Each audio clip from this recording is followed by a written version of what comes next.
Samson lived a life that felt like dust. He was a hawker, a street seller, whose hands were always grimy and whose shirt was always wet with sweat. He sold small things. Cheap plastic watches, sunglasses, phone chargers that barely worked. On the busiest, loudest streets in the city. Every day was the same long hard struggle. He would count his few coins at night, and the number was never enough. He saw the wealthy people drive past. The cars were huge and silent, the windows tinted so you couldn't see their faces. They wore crisp, clean clothes and never seemed to hurry. Samson watched them and a hot, angry feeling grew inside him. Why them? Why not me? He believed he was meant for more than the dust and the struggle.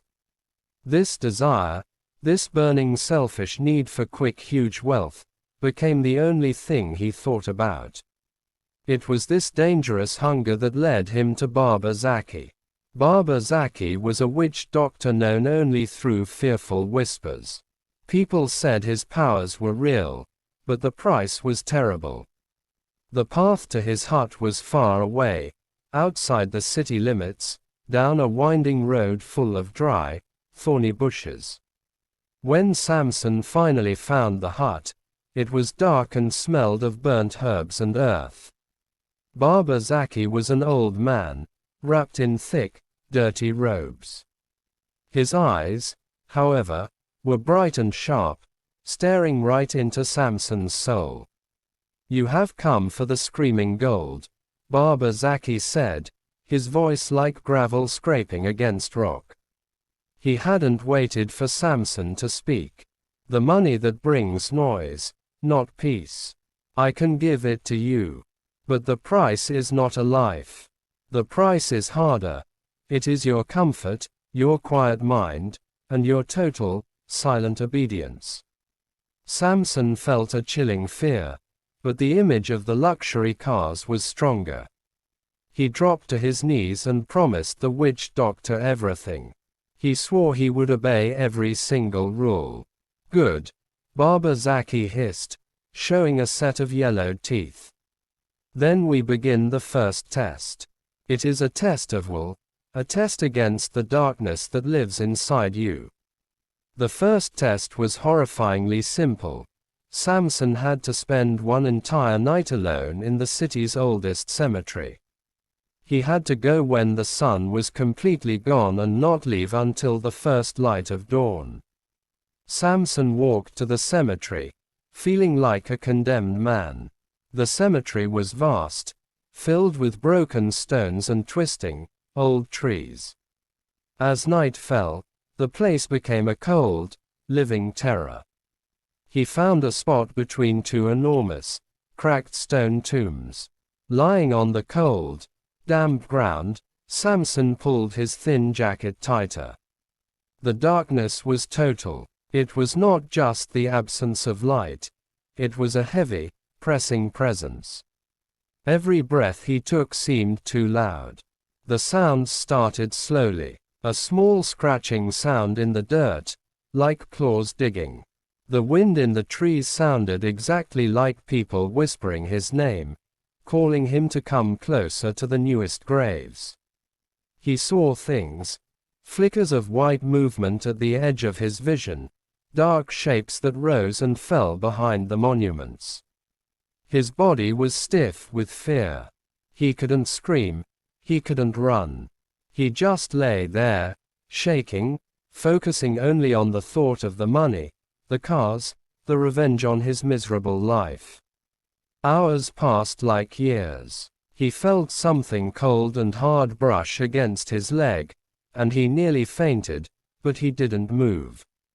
He survived the night not because he was brave, but because his greed was stronger than his fear. When the first weak, gray light finally appeared over the city skyline, Samson pushed himself up. He was soaking wet with dew and sweat, his clothes clinging to his body, and his mind felt frayed and raw. He had done it. He staggered back to Barber Zaki's hut. The witch doctor was sitting exactly where he had left him. "You passed," Baba Zaki said, not looking impressed. "You faced the ghosts of the outside. Now you must face the ghosts of the inside. Listen closely, Samson. You are now tied to a greater power. You must obey, or you will be undone." Baba Zaki gave him the 3 essential rules of the pact. Rule number 1 was the golden vessel. Within days, wealth would flood Samson's life. He must immediately buy the grandest, most expensive mansion possible. In that house, one room, specifically chosen by the witch doctor, must be completely sealed, soundproofed, and always kept dark. In that room, on the night he moved in, a great, enormous python would arrive. This snake was the vessel of the fortune. Whenever Samson needed money, he must go into that room, look into the python's eyes, and play a specific, custom-made guitar. The snake would then vomit the endless piles of money. Rule number 2 was the coffin of humility. To keep the wealth, Samson had to keep his humility. He must buy a coffin made of solid, dark wood. Every Friday night, no matter where he was, who he was with, or what party he was having, he must strip naked, enter the coffin, and lie in the cold darkness until the morning light. This act was to remind him of the grave and the price of his life. Rule number 3 was the absolute silence and swift obedience. He must never speak of the pact to anyone. And if he was told to do something, he must do it immediately, without question. These rules are not like sacrifices of blood, Baba Zaki finished. They are sacrifices of your new, grand life. They will be harder to keep than any simple murder. Now go. You have 7 days. Samson left the hut, still shaken from the cemetery, but his mind spinning with the promise. The change came exactly 7 days later. Samson woke up one morning to find a crowd of men in dark suits at his miserable rented shack. He had years ago foolishly invested in a tiny, unknown oil drilling company with his last few coins. That company had just struck the biggest oil reserve in the country's history. The news was everywhere. Samson's world exploded with money. It was not just rich. It was absurdly, fantastically wealthy. Money piled up in bank accounts faster than he could check them. His first act was to buy the biggest, most magnificent mansion on the highest hill in the city. It was a palace of marble, glass, and gold. The house was ready in 48 hours, bought for cash. He designated the large, empty library room for the python, sealing the windows and soundproofing the walls, even though the workers thought he was mad. That same midnight, the python arrived. It was silent, huge, and terrifying, its skin dark and glossy. Its eyes were ancient and cold. Samson, shaking uncontrollably, picked up the special, heavy guitar. He strummed the strange, mournful tune Baba Zaki had taught him. The sound filled the sealed room. The serpent moved. It was slow, a coil of pure muscle, and then, with a disturbing, wet sound, it began to throw up thick, perfectly stacked bundles of brand new money. The smell of fresh ink and paper filled the room. Samson fell back, overwhelmed. He had done it. He became King Samson. He stopped walking. He bought a private jet the next day. He wore clothes that cost more than most people earned in a year. His new life was a constant party. He threw money into the streets just to watch people fight over it. His new friends were hollow and worshipped his wallet. His lovers were beautiful, fleeting, and as empty as he was quickly becoming. He was loud. He was boastful. He was the center of attention. The fear of the cemetery and the witch doctor started to fade, replaced by a massive, blinding arrogance. He thought, I am the master of this gold. For the first few months, he was careful. Every Friday, no matter the situation, he would excuse himself, go to his dark mahogany coffin, hidden deep in the mansion's basement, and spend the night. It was cold, dark, and horrible, but he woke up Saturday morning, and the money was still there. He played the guitar for the python 3 times a week, a habit of terror. But the coffin nights started to feel like a punishment he didn't deserve. He was a king now. Kings don't sleep in boxes. He had a stunning, custom-made bed fit for royalty. One Friday, he was hosting a massive party. A famous singer was performing, and the house was full of hundreds of laughing, beautiful people. Samson looked at his watch. Midnight. Time for the coffin. He looked at the crowd, then at the bottle of expensive champagne in his hand. Just tonight, he told himself. I'll do 2 nights next week. He didn't go. He stayed up, laughing, drinking, and ignoring the tiny, cold voice of fear in his mind. The next morning, the sun was bright, and the money was still in the bank. Nothing had changed. A smile of supreme self-satisfaction spread across Samson's face. He had beaten the rules. He was smarter than the witch doctor. The king was above the contract. This was the moment his downfall truly began. He had tasted disobedience, and it tasted sweeter than champagne. He was ready to stop paying the terrible price. The fear was gone, replaced by a reckless, confident greed. The coffin would wait. The python could starve. Samson had skipped the coffin ritual one Friday night, and nothing bad had happened. This single act of disobedience was a seed planted in the fertile ground of his immense new ego. It grew quickly, choking out the last remaining roots of his fear. He began to see the rules not as the necessary price of his wealth, but as foolish, outdated traditions that belonged to the poor, fearful man he used to be. King Samson did not belong in a box. The next Friday came, and he was entertaining a group of international movie producers, hoping to finance his own studio. He could not possibly leave them to go sleep in the dirt-filled darkness of the coffin. He laughed at the very thought. What a joke, he thought, that I believed an old man could control me with an empty box. The following week, he flew to the Bahamas for an impromptu holiday. He didn't even remember it was Friday until Saturday morning. The greatest sign of his pride was how he treated the python. The sealed, silent room had once been the most important place in the mansion. Now, it was just a closet. He already had millions. Why ask the snake for more?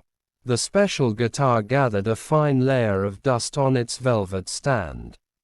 He skipped playing for the python for days, then for weeks. The beautiful, terrifying serpent, the source of his unlimited gold, was left in the deep, perpetual darkness of its chamber. Samson was too busy celebrating his life to remember his commitment to the creature that made it all possible. He was too arrogant to acknowledge the power that controlled his fate. His life became a loud, non-stop cycle of excess. He bought 3 more private jets, each bigger than the last. He held parties that made international headlines, paying famous DJs millions of dollars just to play music for a few hours in his living room. He didn't just spend money. He wasted it in extravagant, foolish ways just to show he could. He hired 100 servants who were too afraid to look him in the eye. He changed his inner circle of friends every month, throwing out anyone who dared to offer a word of sensible advice or question his spending. "I am untouchable," he roared one night, throwing a champagne bottle against a marble wall just to hear the crash. "The wealth belongs to me. The old man is a fool."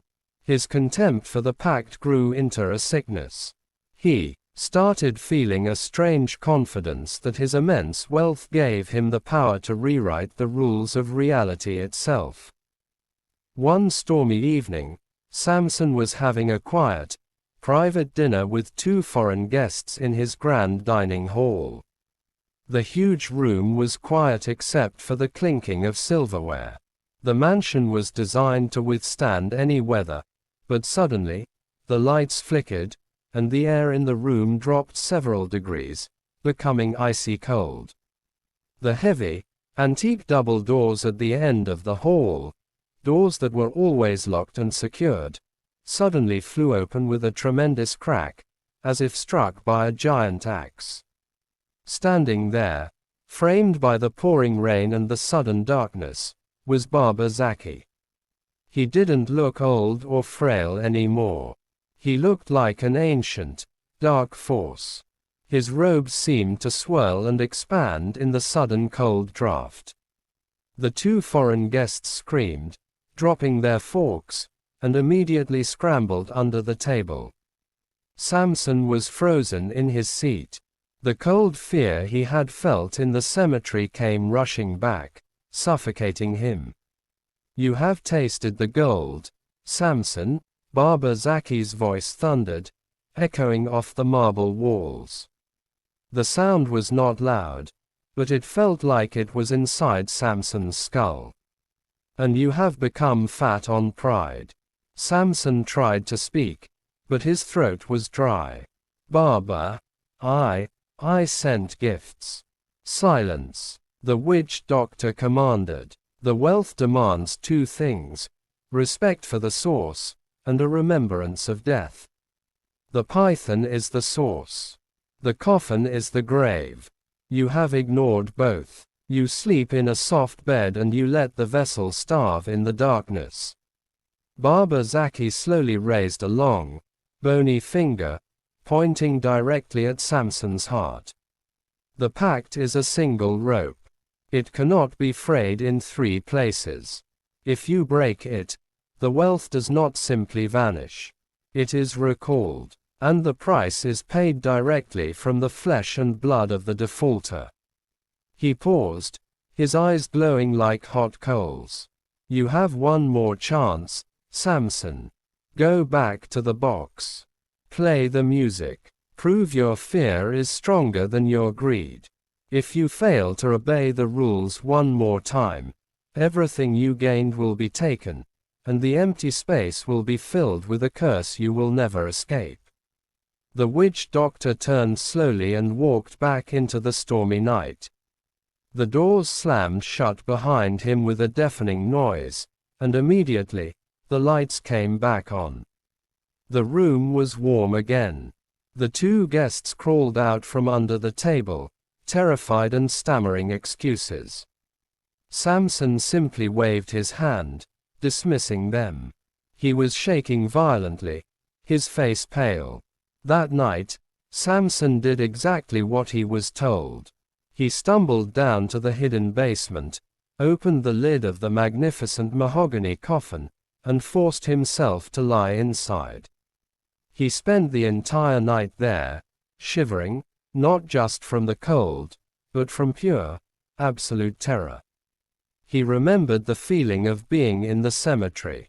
He was small again. The next morning, his first act was to unlock the python room. The air inside was stale and thick. The great snake lay coiled and still. Samson grabbed the guitar, his fingers clumsy, and played the required, discordant tune. The python slowly lifted its massive head. It watched him, a long, cold stare, then it convulsed, and a huge pile of money appeared on the floor, higher than before. Samson felt a rush of relief. The power was still there. He was safe. He would never miss a Friday again. He would be careful. For 3 weeks, Samson was the model of obedience. Friday night meant the terrifying isolation of the coffin. Whenever he needed a boost, he played the guitar for the silent, cold-eyed python. But obedience, when forced by fear, is not humility. It is simply temporary control. The 4th week, Samson was invited to an extremely exclusive, secret island party hosted by a world-famous celebrity. This was the pinnacle of social success, the gathering of the true elite. Missing it was unthinkable. The private jet was scheduled to leave Friday afternoon and return Saturday afternoon. Samson looked at his calendar. Friday, coffin night. He hesitated for a full hour. The cold image of Baba Zaki in the doorway haunted him. But then, his deep-seated arrogance whispered to him, "Baba Zaki is old. He threatened me, and I obeyed once. The curse didn't happen. He is just trying to control the wealth he thinks is his. I am too important to miss this trip." He decided he would fly there, attend the dinner, and fly back early Saturday morning, skipping the full night in the coffin. When he arrived at the airport, he saw the face of an old, tired man in the reflection of the glass. He felt a deep, strange sense of dread. But he pushed it down with a glass of champagne, boarded the jet, and flew away from his responsibilities, away from his pact, and straight towards his destruction. The party was blindingly opulent, but Samson couldn't enjoy it. He felt restless, constantly checking his watch. At 1 a.m. on Saturday, he was supposed to be in the coffin, facing his mortality. Instead, he was dancing with supermodels. "I have to leave," he told his assistant abruptly. "Get the plane ready now." His assistant, who had seen Samson's mood swings many times, hurried away. Samson made it back to the city by 5 a.m. He rushed to his mansion, his heart pounding, a heavy feeling of doom in his chest. "I only missed a few hours," he tried to tell himself. "It's fine." He stumbled into his house, tired and panicked, but instead of the luxurious silence, he found chaos. His head of security met him in the main hall, his face white with terror. "Sir, something is wrong. The bank, all accounts are frozen. Every single one. The lawyers say you owe billions you don't have. The oil company shares collapsed overnight. It's like it never existed." Samson laughed, a dry, cracking sound. "Impossible. I have endless money. It's a technical error. Go check the vault." He rushed to the immense, steel vault room. It was empty. The money was gone. Not stolen, but simply vanished. His billions were reduced to a zero balance across the globe. Samson's world tilted. He stumbled back through the house, screaming at his staff, but they simply backed away, terrified. Then the pain began. It started as a dull ache in his knees, the kind of pain an old man feels after hard labor. Within minutes, it spread. His joints swelled until they looked like thick, misshapen balls. His skin, once smooth and pampered, began to dry out and peel in large, grotesque patches. Tiny, black blisters appeared all over his body, growing larger and bursting into painful, weeping sores. He had been promised a curse, and now it was here. It was not a simple, clean illness. It was terrifying, debilitating, and agonizing. His handsome face twisted into a mask of perpetual suffering. His throat became so swollen he could barely swallow water. He was completely alone. The friends he had paid to surround him vanished the moment the news of his financial ruin and his grotesque sickness became public. The doctors he called took one look at his disease and refused to treat him, whispering words like, "divine plague," and "unclean." In his last moments of sanity and strength, Samson crawled. He pulled himself across the cold marble floors, tearing his own skin, dragging his useless, swollen legs toward the sealed room. The room of the python. The room he had neglected. He reached the door, pulled himself up, and with a desperate, sobbing effort, he forced the heavy door open. The room was not dark and silent. It was empty. The huge, custom-made room was completely bare. The velvet stand where the guitar sat was gone. The special ventilation system was gone. Even the heavy marble floor looked wrong. The great, coiling python was not there. Instead, the center of the room was covered in a circular patch of dry, dark, crumbling earth. It smelled strongly of decaying leaves and old cemetery dirt. The wealth had been taken back, and the vessel that held it had returned to the grave, leaving only the memory of where Samson's new life truly began, in the cold, unholy ground. Samson found the heavy, dusty guitar lying in the middle of the dirt pile. He picked it up with shaking, blistered hands, his skin screaming in agony.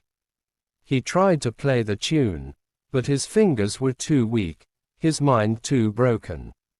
All he produced was a terrible, screeching noise, the sound of his own life shattering. He was found by the eviction team the next day. They found him lying in the dirt, clutching the broken guitar, his body a map of his terrifying, unknown illness.